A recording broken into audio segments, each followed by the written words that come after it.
Salut les potos, salut à tous mes abonnés, salut à tous les amoureux du football. Bienvenue à ce nouveau numéro d'information sur votre chaîne de sport préférée, The King Débrief Connaisseur Connaît. Les potos, nous allons parler des matchs éliminatoires de la CAN 2023 qui s'est déroulé du côté de la Côte d'Ivoire.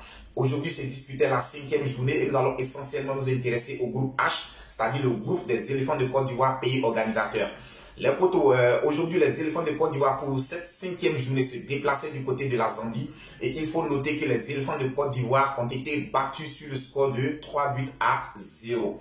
Oui, les potos, vous ne rêvez pas, les éléphants de Côte d'Ivoire se sont fait battre sur le score de 3 buts à 0 du côté de la Zambie. Alors, le point avant cette rencontre, il faut noter qu'avant cette rencontre, les éléphants de Côte d'Ivoire occupaient la tête de ce groupe H avec 10 points, suivi de la Zambie avec 9 points. Et dans ce groupe, comme vous le savez, les éléphants de Côte d'Ivoire, pays organisateur étant déjà qualifiés d'office, il fallait une seule équipe pour pouvoir accompagner les éléphants de Côte d'Ivoire.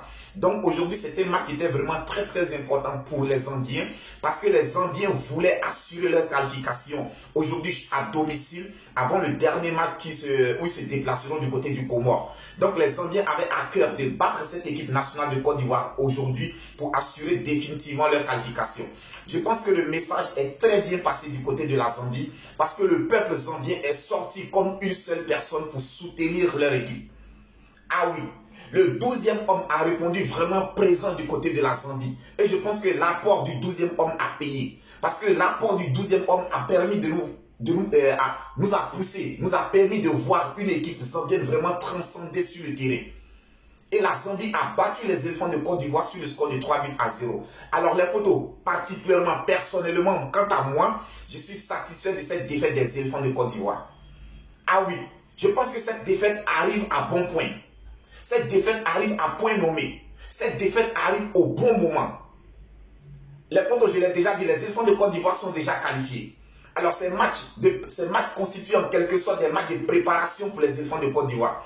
Donc ces matchs permettront aux sélectionneurs des éléphants de Côte d'Ivoire d'avoir une idée plus précise sur son groupe et de savoir désormais quels sont les joueurs qui pourront être vraiment retenus pour défendre les couleurs des éléphants de Côte d'Ivoire lors de la CAN.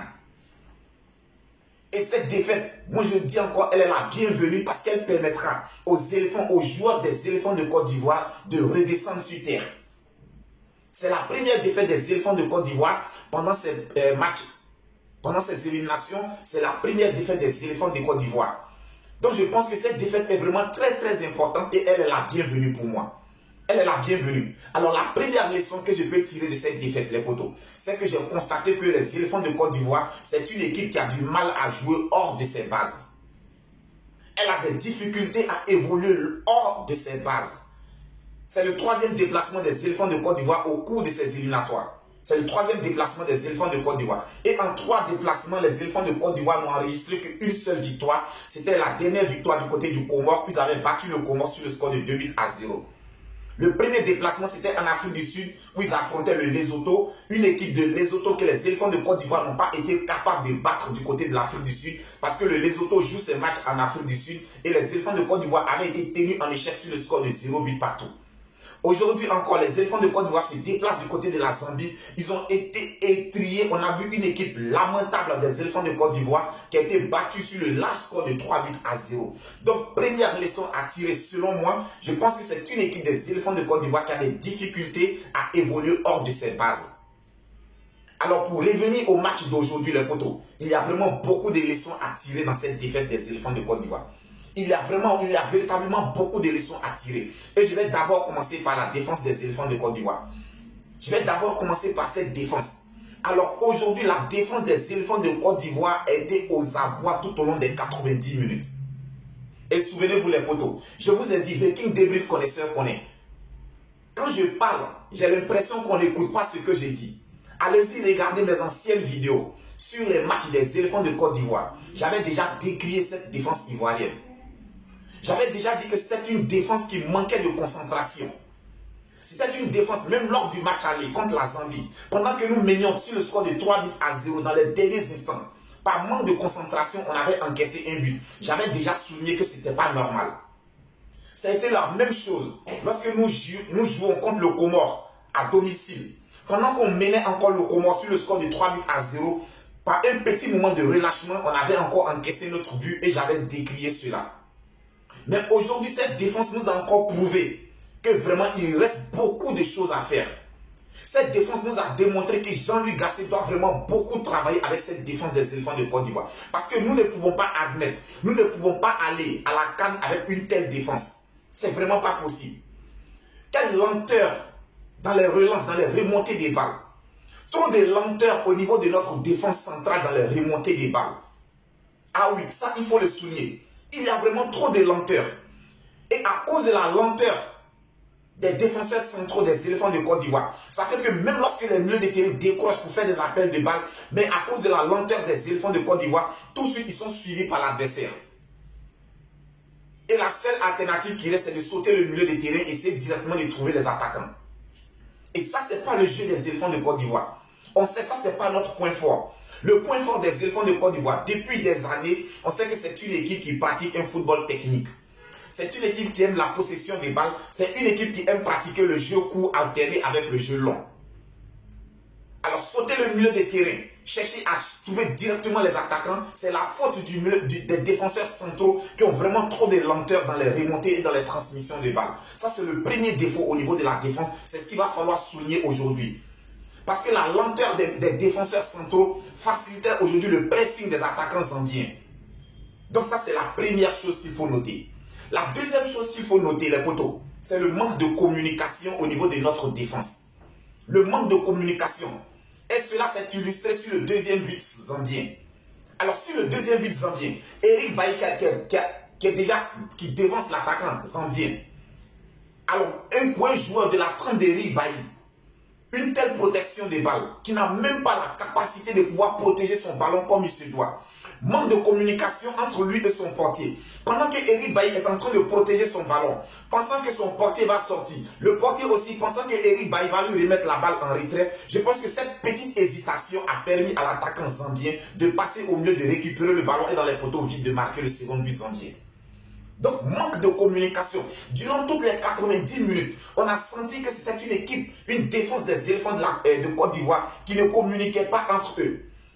Pour moi, je pense que la paire centrale défensive qui a été alignée aujourd'hui, je pense que c'est une paire centrale.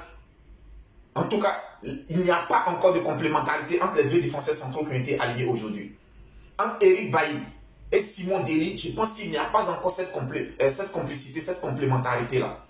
Donc, manque de communication au niveau de notre défense centrale. Au niveau de la défense centrale également, les poteaux, on a constaté, chaque fois que les Zambiens essayaient de jouer dans la profondeur pour trouver leurs attaquants, notre défense centrale était en difficulté. Notre défense centrale était tout de suite en difficulté. On a vu une défense centrale des éléphants de Côte d'Ivoire aujourd'hui qui était vraiment aux abois, qui était à l'agonie durant toutes les 90 minutes. Sur le premier but que nous encaissons, je dirais qu'il y a manque de fraîcheur physique au niveau de Serge Aurier. Parce que pour un joueur qui est prêt physiquement, la balle que le milieu de terrain zambien met en profondeur pour essayer de trouver son attaquant, si Serge Aurier était vraiment prêt physiquement, pour moi, je pense qu'il n'avait même pas besoin de tacler ce ballon-là. Il n'avait même pas besoin de tacler ce ballon.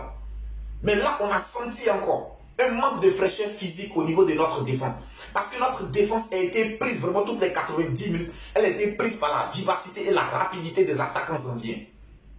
Donc, il va falloir vraiment travailler sur cet aspect encore. Il va falloir encore travailler beaucoup sur cet aspect. Le repli défensif également. La lenteur dans le repli défensif. Lorsque nous regardons le troisième but, pendant que les attaquants zambiens sont en train d'amorcer une attaque, alors qu'est-ce que je vois? Je vois Eric Bailly dans le rond-point central qui est en train de marcher pour revenir. Pendant qu'il y a un danger qui va dans son camp, Eric Bailly est en train de marcher pour revenir. Mais ça démontre clairement, et ça ne trompe pas, le football ne ment pas les poteaux. Le football est le seul sport qui dit la vérité. Eric Bailly est en train de marcher pendant qu'il y a une action dangereuse qui va dans son camp, mais je pense que c'est tout à fait normal. C'est un joueur qui n'a pratiquement pas joué cette saison avec l'Olympique de Marseille. 6 mois sur 9, il a quasiment été blessé. Je comprends, j'ai vu la dernière fois Jean-Louis Gasset, le sélectionneur des éléphants de Côte d'Ivoire, essayer de justifier pourquoi est-ce qu'il avait appelé Eric Bailly. Mais comme je l'ai dit, aujourd'hui, ce sont des matchs qui permettront aux sélectionneurs de pouvoir avoir une idée précise sur les joueurs qu'il va devoir sélectionner pour défendre les couleurs de la nation. Donc on peut encore accepter. Je peux comprendre qu'il a convoqué Eric Bailly. Mais je pense que s'il doit convoquer Eric Bailly prochainement, il faut qu'il s'assure que le joueur est titulaire dans son club. Il faut qu'il s'assure que le joueur ne traîne pas de blessures.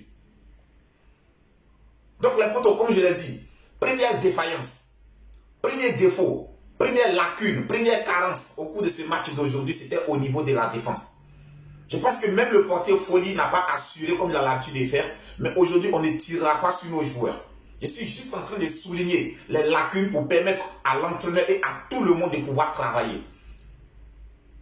Au milieu des terrains, les potos, au milieu des terrains, la paire Sangaré Ibrahim, Franck Kessié, aujourd'hui, n'a pas donné le meilleur d'eux-mêmes.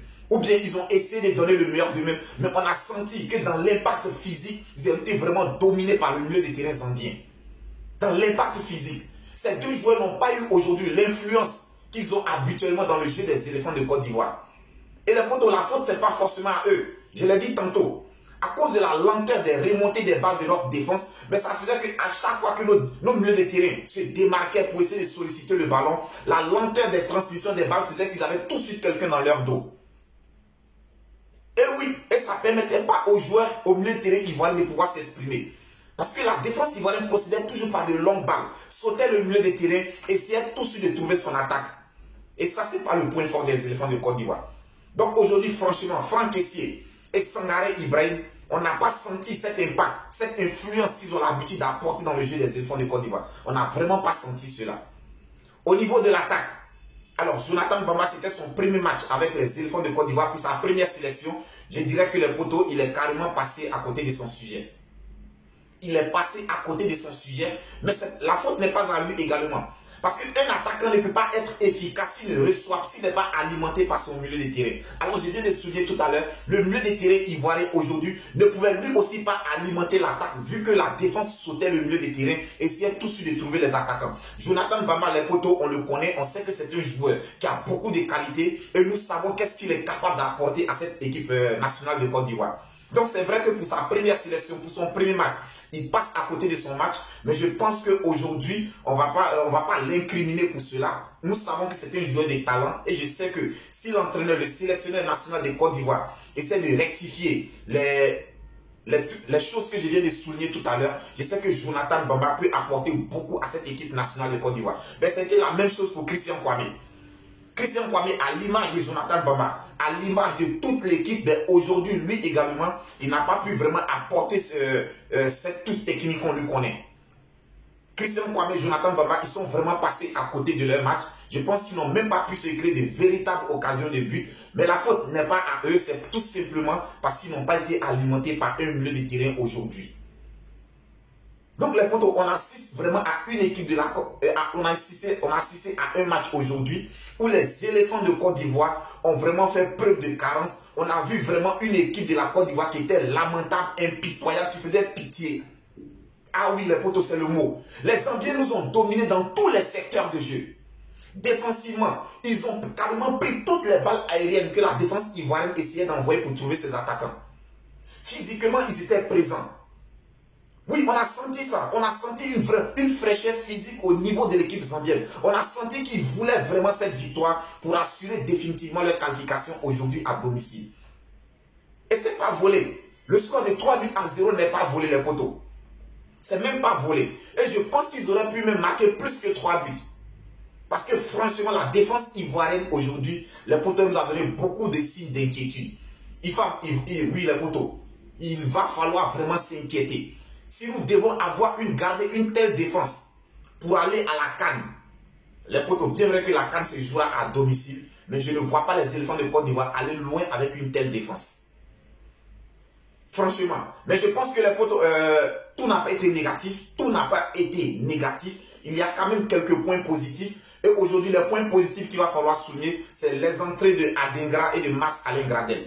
Ah oui, le jeune Adingra. Je pense que quand il est entré, il a essayé sur son côté d'apporter la percussion avec beaucoup de dribbles, beaucoup de vivacité. En tout cas, Adingra aujourd'hui a laissé une très très bonne image de lui. Je pense qu'il a fait une très bonne entrée. Donc je dirais que lui et Mas Gradel ont fait de très très bonnes entrées. C'est seulement les deux Les deux joueurs qui ont essayé de tirer leur épingle du jeu, qui ont essayé d'apporter quelque chose, qui ont essayé de démontrer quelque chose quand ils sont entrés. Lorsque ces deux joueurs sont entrés, on a vu une équipe de Côte d'Ivoire qui a commencé à se montrer un peu dangereuse offensivement. Ils ont commencé à se montrer un peu dangereuse. L'équipe de Côte d'Ivoire s'est montrée un tout petit peu dangereuse offensivement. Et il faut saluer vraiment ces deux entrées. Il faut saluer les entrées de Adingra, il faut saluer les entrées de Max Alain Gradel.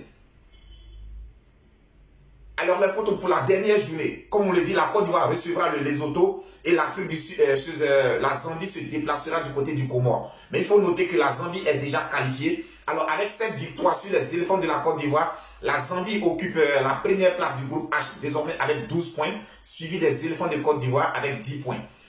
Les potos, c'était tout pour aujourd'hui. Je reviendrai demain pour faire une vidéo spéciale pour vous donner tous les résultats des rencontres de cette 5e journée des éliminatoires de la CAN 2023 qui se déroulera du côté de la Côte d'Ivoire. Les potos, c'était tout pour aujourd'hui. J'espère que cette vidéo vous a plu. Ben, si tel est le cas, continuez de vous abonner. On s'abonne, on s'abonne, on s'abonne. On like, on commente, on partage. Et dites-moi les potos, qu'est-ce que vous avez pensé aujourd'hui du match des éléphants de Côte d'Ivoire? Et selon vous, quel était le maillon faible des éléphants de Côte d'Ivoire aujourd'hui? Sinon, quant à moi, j'ai été ravi de vous présenter cette vidéo. On continue de s'abonner. On reste tous Viking Débrief, connaisseurs qu'on est. D'ici là, portez-vous bien. Que Dieu vous protège. On se dit à très bientôt pour une autre vidéo.